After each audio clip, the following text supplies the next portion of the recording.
bố tôi cắn. Lời vạ chi toi mãi ơi. Bố tôi cắn nhưng mà cho mấy là lớp thuốc đây. Tôm thủy sản chi con chạp đế nha. Tôm thủy sản. Cái nông bạn chăm giấy mà mua vít chi màu. Bố biết bên trong má lá con nhà bắt tía. Đùa bò chở đi. Lời bạn Con sao đâu? Chạp bây giờ lụi giúp nông đó tao. Nghe chúng bắt nghe chúng bay tao.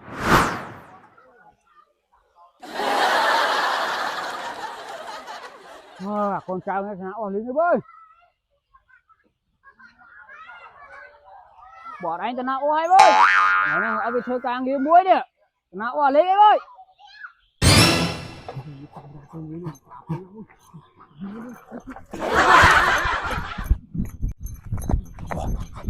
Mày Tao bảo với nào bây giờ?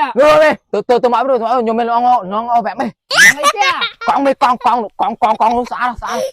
Mày bắt chân bắt cá luôn chút nắng. Con na phô mông anh hụt hựa quá, mình na bên con lỗ. Men chưa thì nó lụi Anh bên con lỗ. À nó phô mình bên na bên con lỗ chính anh nha. Mẹ ta. Nụ ý nó chỉ còn bị con mới xa mày xa. Lại mình bơm chưa chụp nắng mình má từ con mua nhom bây giờ mà bây nào đó ta À giờ mưa chụp nắng với chứ à. khai mê khai ta dương tao đã À to tao mê tao bị đói à. tao mê ta quạt này hai mà tôi thấy nó toàn đâm bay đâm tập không được đặt hết vậy. Nhập đâm bay đâm tắc.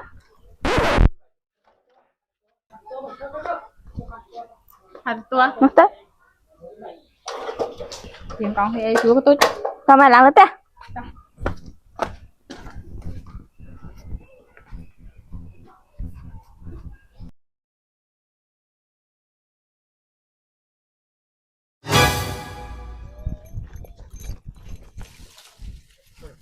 Con trai cho nên mình Khai nơi mày con sao mày phải làm ăn. bên này em ta Tao mày trên con bắt cá rồi.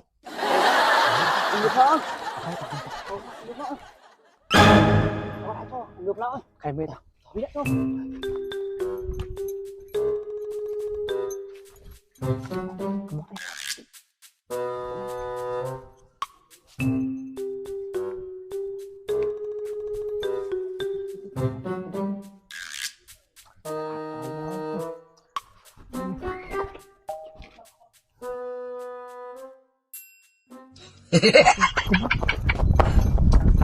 Ta luôn. Rồi, bị ăn tới dưới ơi, tí mình đừng ấy được. Mày, tụi bạn. Không lấy chặt.